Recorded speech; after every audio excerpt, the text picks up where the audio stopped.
down, people. We'll probably make this one Cop Talk cleaning Glocks. So I had a little light that didn't seem to want to go on. One of these, it came off. I like these little O-lights. They seem to be pretty good. Matter of fact, they're giving away a little bitty flashlight. Somebody put a comment, I went to it. You got to pay $5 shipping, so you're paying $5 for it. It's a little bitty handheld.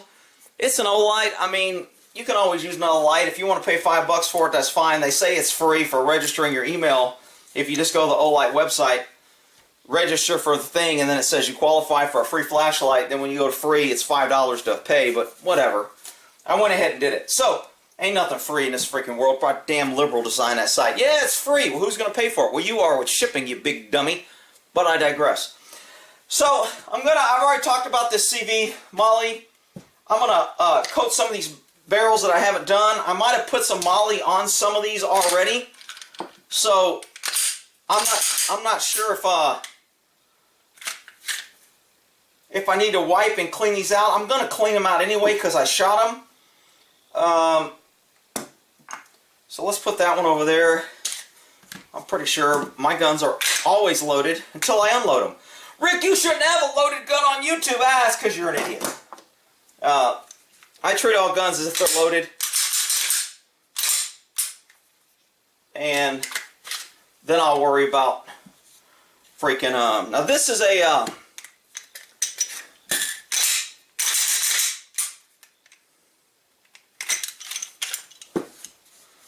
So, although all these parts are probably pretty much interchangeable, the springs wouldn't be interchangeable. I could put the longer barrel in this if I wanted to. I don't know if anybody's ever done that. Because Glocks are kind of pretty much, all these are 45s. So if I want this barrel to be in my little mini Glock, I'll put the little mini Glock in there. And then I will have a mini Glock with a longer barrel. Oh, you know what? It's not seating properly. Huh. Maybe it won't fit. I always thought it would fit. Wow, this is going to be difficult to get apart. Wonder how that's going to work.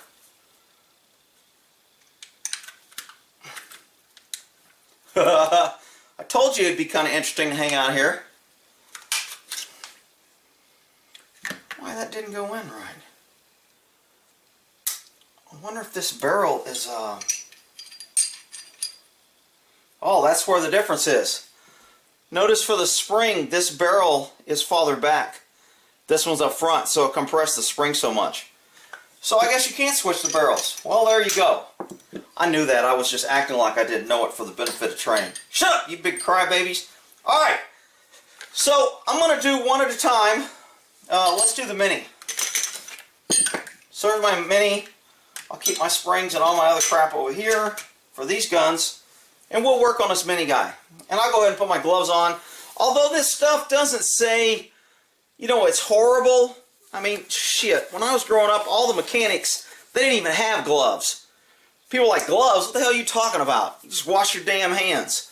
So, mechanics never use gloves. Maybe somebody's going to say, yeah, they're all dead now. Well, maybe because they're old, they're dead. Maybe they didn't die from not using gloves. But I'll use gloves just for the sake of argument with people. Because, I know there's going to be somebody that's going to be like, well, actually, somebody did warn me about breathing this stuff. And I'll tell you, it freaking stinks. That Molly spray, woo, doggies. That's some serious stuff. So I'm just going to wipe this Glock down. Maybe I'll get into some cop stuff if I'm talking, I'm not explaining. Maybe when I do my second one. And then I'm going to put a little bit of this red Molly on places. And when I put it on, I'm going to take it off. So it's not going to stay on. It's just going to coat. Hopefully you can see all that.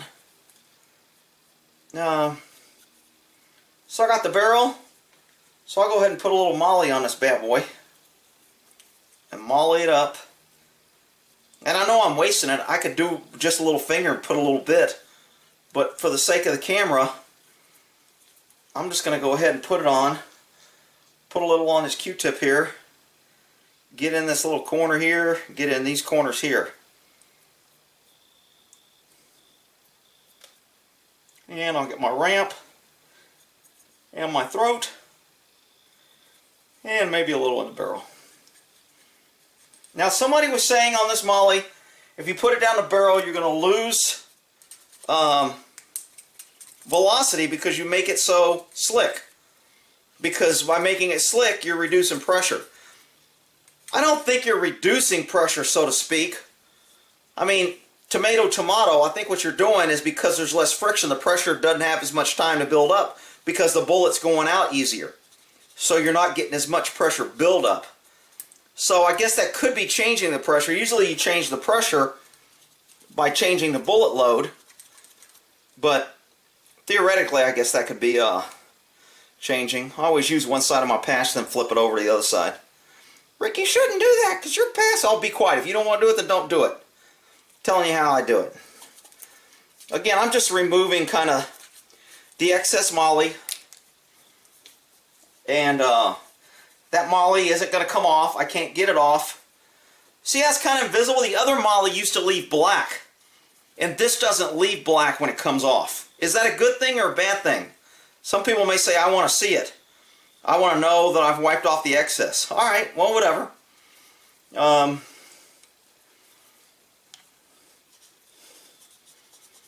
Polish that throat a little bit. Make sure I don't have any excess Molly in there. Ooh, that's a clean barrel. You guys see that barrel? Ooh, doggies. Look at that. So, alright. So I've taken off all the Molly. I've put it on. And I've taken off and I've done the barrel. And I've already polished up all this. So to get it right in these little grooves on this Glock, right in these little things, I'm going to go ahead and use a pipe cleaner. Just bend it. And there was a little bit of Molly right there on the ground. Seems to get a little sticky and gummy. I didn't notice that before. Maybe because it's getting warm in here. I got the fireplace going. So I want to make sure and coat the insides of all my rails. Now I know there's plastic here and it's contacting plastic, but this Molly ain't going to hurt that plastic. If somebody wants to come here and tell me why and how it's going to eat it away, then go ahead. I'll just go to Glock and say, dude, you never told me not to use Molly on it. So give me a new gun. And they'll be like, okay. Glocks are good. We stand by them. We don't play around. We're not like these other places that want to play games. So I'm gonna, this ramp right here, this is where barrels are connecting right here. So although I put Molly on here, I'm gonna go ahead and get it on there too. Remember, any surface that's rubbing, you want to get some of this Molly. So I got all four. I think I got all four. I'm going to go back because I was yapping. And I'm going to do tops and sides. There's a little metal piece there, that little disconnector. When you take the Glock apart, it's metal. I'll put a little Molly on there. A little Molly ain't hurt nothing. This little D10 here that goes against your release in here. Put a little Molly on there.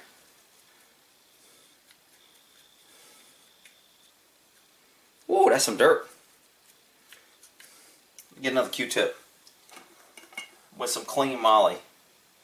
And again, I'm not putting very much, man. I mean, this stuff just, I'm probably putting too damn much because it just seems to go for nothing. And then this is your trigger mechanism right here, so you definitely, where metal is sliding on your Glock, ideally I should probably pull this out. I'm just going to move this back and forth like so. But I definitely want to get that in there. You know what? I think I could probably pull that out pretty quick. Ain't doing nothing but BSing anyway.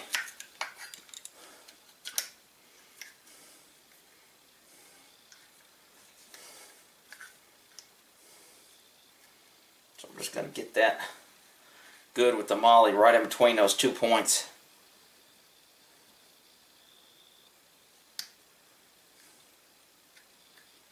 Oh yeah, that's slick. Woo, doggies. That's nice and smooth. Alright, stick a little pin back in there.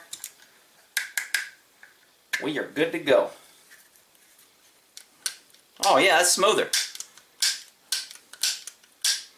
So, now on this part of the Molly, I don't remember if I put it in this track here.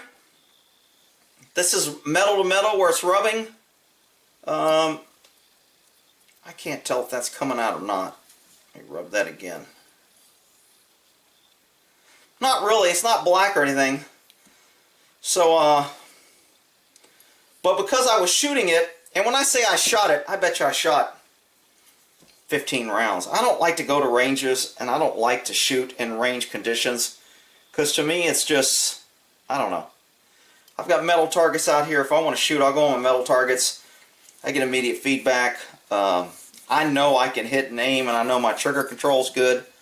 So when I go shooting, it's not really so much for practice.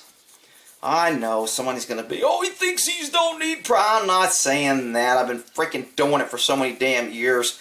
I got muscle memory, and I'm probably not going to change much. So I am what I am, and that's all I am. So,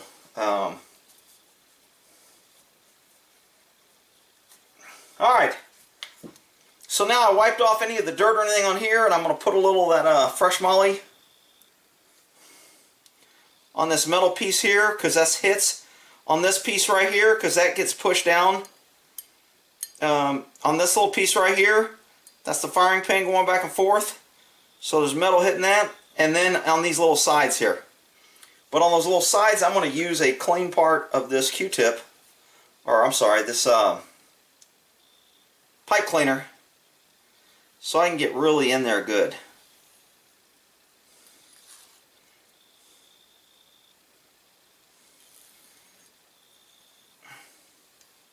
And again, I think I'm probably putting more than needed, because this stuff is just like, I mean, it goes forever. Just a touch on my finger seems to go forever. So, and a little on the outside ain't going to hurt nothing to get it in the pores and seal up anything. It may be, because I got some holster wear pulling this gun out. Barrel's going around here. It ain't going to hurt it if I get a little of this Molly on here and then just wipe it off. Alright, so this Glock is good. I'll go ahead and stick a clean patch through it. I double my patches up so they're a little heavier in here when I'm doing these, because I'm shooting a 45. If I was doing a 9mm, maybe I wouldn't need to. But I like to where it's kind of got a little restrictive action in there. Yeah, see, when I put that black Molly, I kept getting black off, and I'm not getting a whole bunch off now with this clear stuff. Now, is that because I'm not seeing it and I'm still getting it off? I don't know. So I don't want the Molly, like, caking on, but, you know what? Good thing about Molly, I'm still going to put a little oil on it. And it's going to be good to go.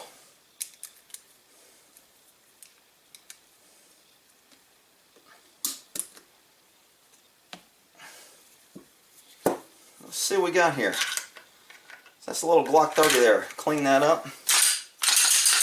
Woo! Woo! Like butter. Woo! Woo! Like it. Reset. Bang. When I was working with that girl the other day, that's the biggest problem with most shooters, and I tell people that all the time. Got to get your trigger reset down. Most people shoot a gun, bang, and they throw that finger off. And that movement of the gun is what throws your rounds off. Bang. They pop that trigger, I call it. You want to increase your shooting? Learn how to squeeze. And this tip of the finger, too much, too little, tip, that's too much, that's too much. Oh, you should. Doesn't matter. As long as I've got a smooth backward motion, it goes click, and I've got a smooth forward till it goes click, and then I got a smooth back. That's it. That's your trigger pull. So anyway, so this little guy is done. And I got no problem. I can spray a little bit on the outside and wipe it down. A little oil. Again, I'm not removing that Molly. And I'm still using my oil. And this gun is yeehaw good. Look at that sucker. I love my little Gox. Oh, he tastes like Molly. Alright, so that's one done.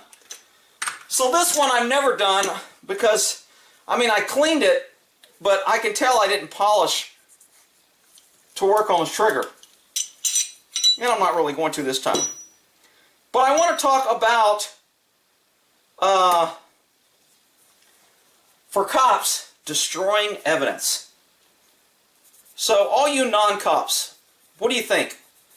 I didn't notice that had those oh yeah, and when I bought this for $330, it had these $135 sights on them. That's the True Glow that I always spend $135 to put on my Glocks. It already had it on it. I was like, dude, that's a score. But anyway, I digress. So how many of you non-cops think that if I get a guy with a little marijuana, it's not that big of a deal, come on, it's just a little weed, that it's okay for cops to throw that out and get rid of it? Who thinks that's okay? Raise your hand, you big dummy. Look, if you're throwing out other people's property, you're committing a crime. You ain't got no damn business destroying other people's property. If it's their property, that's one thing. If it's unclaimed, that's something else. Nobody wants to claim it, okay, I'll just destroy it. Still shouldn't do it. If you're saying it's marijuana, it's a crime. And cops can't destroy evidence of a crime. It's like, hey, somebody just beat the shit out of this woman with a baseball bat. But you know what? I don't really care about that woman. And a lot of people beat people. I'll just throw away this bat that he used and destroy evidence of a crime. Now, of course, one's a violent crime, one isn't, but still, you don't do that. And it's very common, and cops did it for years. And I've destroyed my own little evidence in my day because I thought it was okay. And I was listening to dummies who told me it was okay, and we do it all the time. Don't worry about it. And then as I got smarter, I was like, who the hell came up with that plan? That's freaking stupid. I'm setting myself up for a lawsuit. I'm taking other... And I guess it started from where cops used to pour out beer on minors. We didn't take them to jail. We didn't write them a ticket. What are you doing with beer? You're underage. Who bought that for you? Oh man, don't give me trouble with my brother. Alright, dump the beer out. And we would dump the beer out. We'd have a dumping party right there on the freaking roadway. And after we throw all the bars, we'd throw all the empty bottles in the car, so they'd have to clean it up and tell them, don't want to litter. I don't want to write you for littering. And then they'd take their damn empty beer bottles and we'd all go on our way. Nowadays, cops be like, it's a felony. He tried to resist. I had to shoot him. You shot him for drinking alcohol? No, he resisted. I thought he went for my gun. And he had a stuffed animal that looked like an aggressive dog. So, you can't be destroying evidence. And I know a lot of cops do that shit. And a lot of people allow cops to do that. And I've always told my people, look, you want somebody to destroy something, it's their property, you tell them to destroy it. You don't go out there and freaking destroy evidence. That's bad, Joe. That's bad. Karma, it's bad. Witnessing with cameras, you're destroying evidence, you're hindering prosecution, you're actually obstructing prosecution. And when you do things like that, even though everybody does it and it's not a big deal and it's only marijuana, Rick, and nobody cares, and dude, it's a freaking crime. And when they want you, they can use it against you. And it ruins your credibility. And who are they going to believe? The people who are trying to screw you over? Or little old you who says, hey man, I did that since I was a rookie and everybody does it. I was told it was okay and I didn't think I was doing nothing wrong and I can't believe you're prosecuting me. Who are they going to believe? The DA who's standing up there saying, this officer violated his oath and took it among himself to destroy evidence, to take property from people. How do we know he was destroying evidence? How do we know he wasn't keeping evidence? How do we know?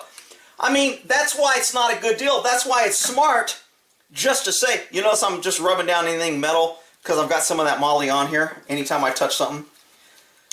So, cops can't be destroying freaking evidence. And I see it on YouTube all the time. They are committing a crime. Anybody that gets their evidence destroyed.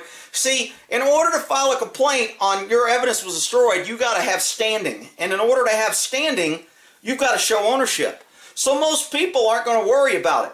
And I mean, look, I've had some crank, and if a guy could give me a dude that I wanted for, you know, a pro lead at large that was really dangerous, or, I mean, I would give up a little. I wouldn't care about crank. Be like, dude, I don't care. If this is your crank, we'll just toss it out right here. If you can give me something better. Okay, this dude's got a warrant for homicide and he's hanging out with his girlfriend at so-and-so. Cool. I said, if it pans out, you're good to go. If it doesn't, dude, I'll hunt you down like a freaking dog. You're going to be sorry. Most people knew me that I dealt with. They knew I was pretty fair, and you know what? If they treated me right, I treated them right. So, I'd say, hey, man, I can't let you keep this. So, you got to dump it. You'd be like, oh, man, I just paid it. I don't care, dude. Dump it. Dump it or I can arrest you. It's your choice. Is that coercion? Am I making him destroy his property? No. I'm telling him he's got two choices. I think it might be crank. I haven't tested it. I don't know for sure if it's crank. I can't destroy it. If you're telling me it's not crank and you want to destroy it, I'm going to allow you to do that because you helped me out. If you didn't help me out, then I would test it and find out that it is crank or it isn't. If it is, I'm going to arrest you. And the fact that you don't want me testing it, I'm thinking it might be right. But if you want to destroy it, I don't care. I'm not going to book you. Is that good or bad? Look, cops will do things that they can do within the law. Lawyers teach us how to be, just like defense attorneys teach crooks how to get out of it. They tell people what to say when they're caught with things. They say, you should have said this. So when you get a dude that's been arrested 14 times or 36 times or 104 times, and I've seen people way over 100 arrests, when you get them that many times with public defenders, they know the system. Every lawyer they had tells them, you should have said this. You should have said this. Well, DAs do the same thing to cops. When cops get caught screwing up, you should have said this. When cops get caught destroying evidence, they go, dude, you shouldn't do that. You should have the suspect do it. Because then if we find out later, we can charge him with destroying evidence. Even though I don't think it would fly, because if a cop tells you to throw something away and you throw it away, I don't think that you can be charged for it. But it doesn't matter. Cops shouldn't be destroying freaking evidence. And if you're doing it, I think you're screwing up. And I'm telling you, I bet you 90% of the cops I know do it. And it's not good. Especially when you're young or new, or if you got a career. Especially with cameras. Especially since we have such an adversarial position with cops now, because most of them are tyrannical thugs who can't fight, so they want to tase and shoot everything that freaking moves because they're afraid they might have to take a punch or punch somebody. So, I am a no-no. I know somebody's going to say I'm using too much oil. Go watch my video where I dunk these Glocks in oil and shoot them. Rick, I was told that if you put too much oil, it won't shoot and you cause a jam. Well, you're an idiot if you believe them, okay? Who thinks if you put too much oil, it'll jam your gun? Raise your hand. Come on, people. You're slipping. No damn too much oil. It may gather more junk.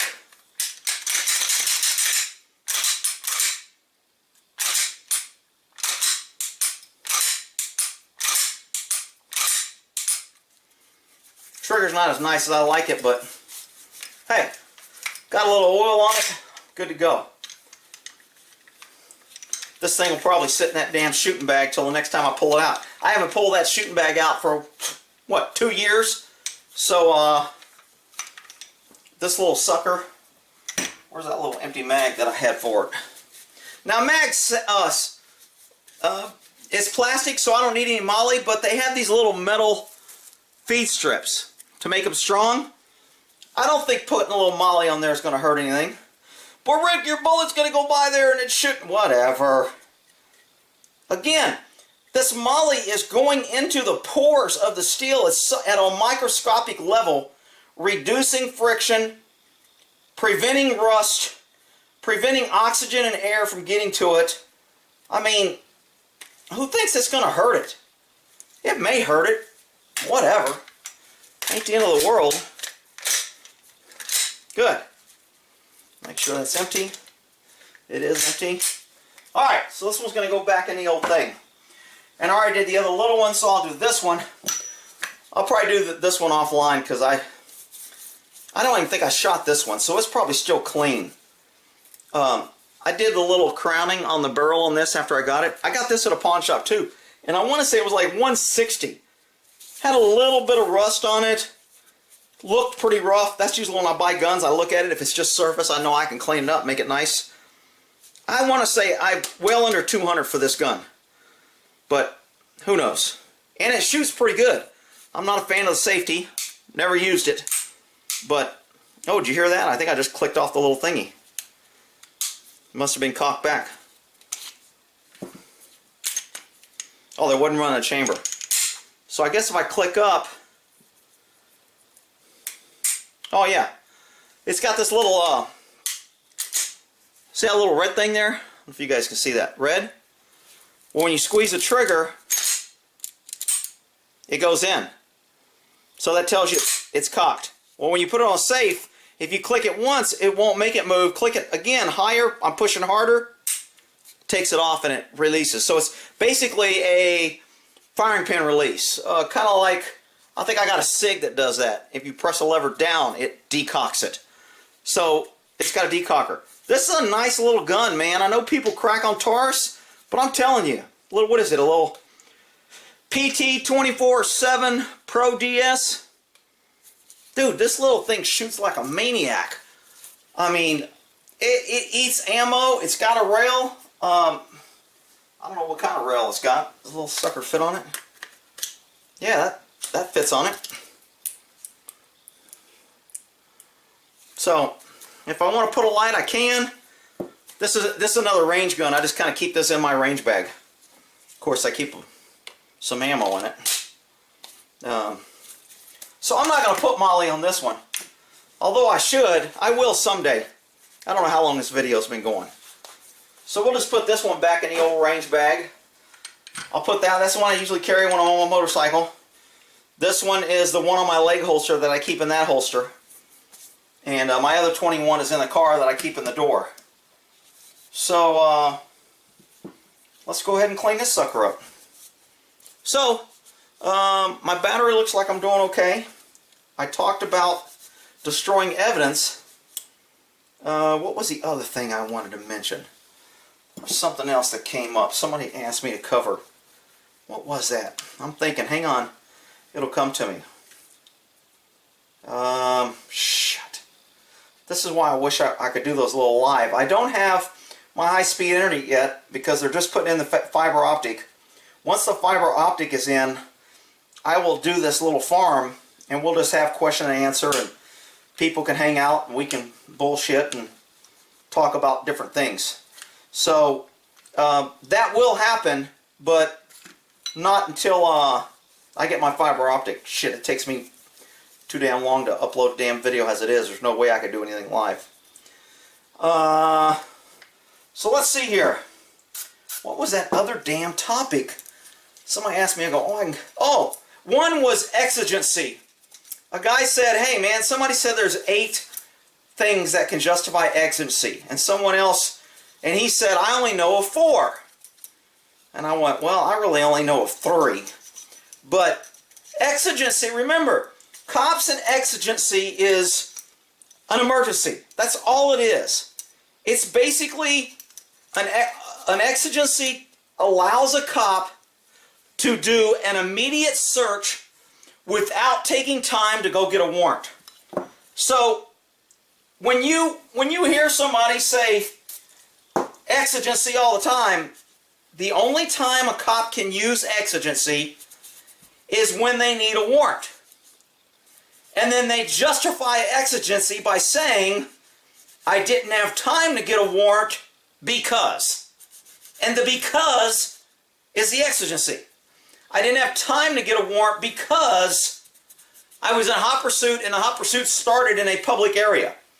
And the Supreme Court has ruled that a person who is wanted, when they start being chased in a public area, they cannot run for safe haven to a private area and claim sanctuary. So cops are allowed to chase them into private areas that they aren't normally allowed to go without a warrant because they're in a hot pursuit. So, hot pursuit is one, destruction of evidence. If cops have reason to believe and can articulate that I think evidence was being destroyed, and if I waited to get that warrant, I would lose this evidence, I don't create it, I can justify exigency I said create on one of my other videos, and they didn't get the terminology. When I said create, I meant that's how, if I'm writing my report, that's how I create my justification. That's how I articulate why I have exigency. And the only way to do that is, exigency is an emergency. What's the emergency? They were destroying evidence. What's the emergency? They were running and fleeing. It was hot pursuit. What's the emergency? Somebody was screaming, my house is on fire, my baby's, help, I need help. I went in to help and save life. I did not go into search. Normally I could not go in there without a warrant consent. I don't know why the courts didn't make to save life and property exigency, why didn't they make it an implied consent?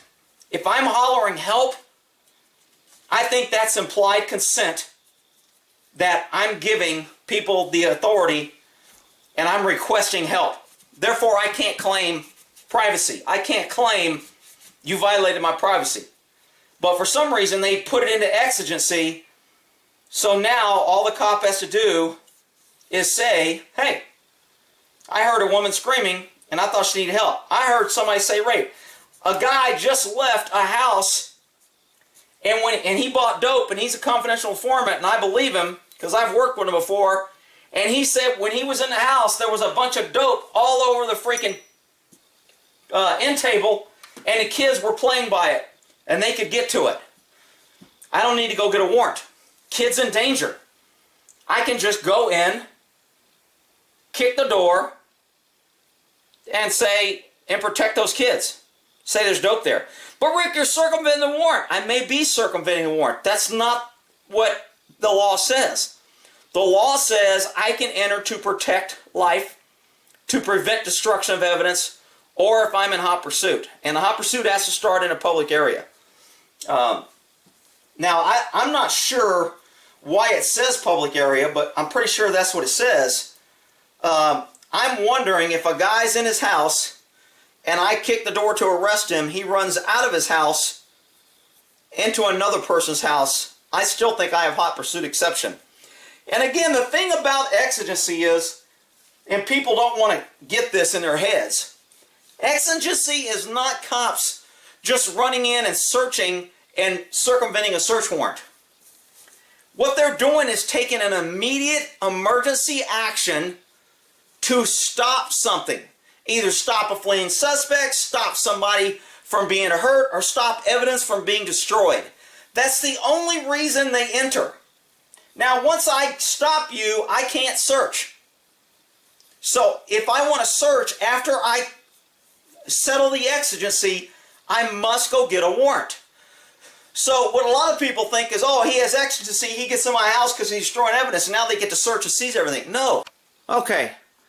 So I don't know if I'll tie this together or just make it a part two, but we were talking about exigency and not being able to continue your search afterwards. So just because, turn this up so I can see, just because I can get in a house through exigency doesn't mean I get to search and ignore the warrant. I still need to go get a warrant even with exigency.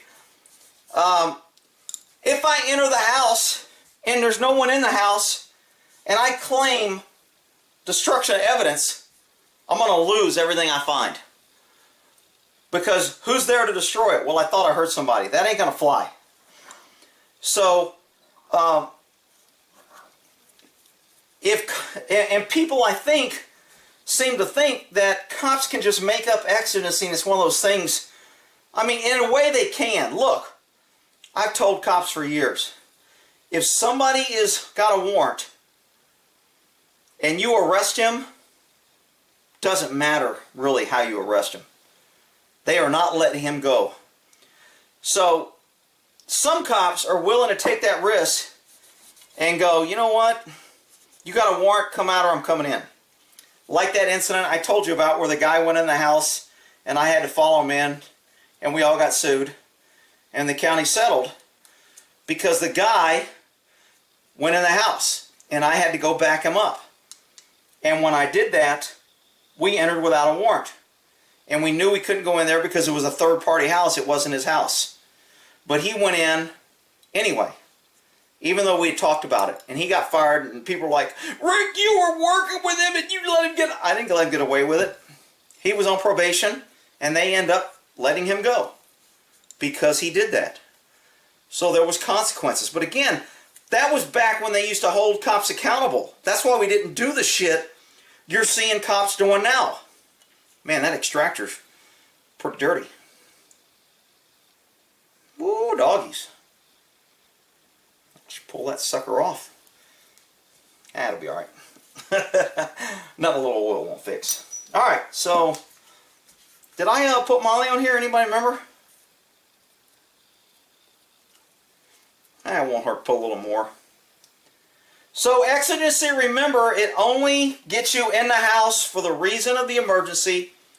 Once you handle the emergency, your exigency is over and you must go get a warrant. Now, where people are confused, Rick, one time these cops went in on exigency and they found a whole bunch of dope and they took it. Well, that falls under the plain sight doctrine. And as long as cops are where they're allowed to be, anything they see, they can seize. So they don't need a warrant to seize. Let's say they go in there and find a dead body.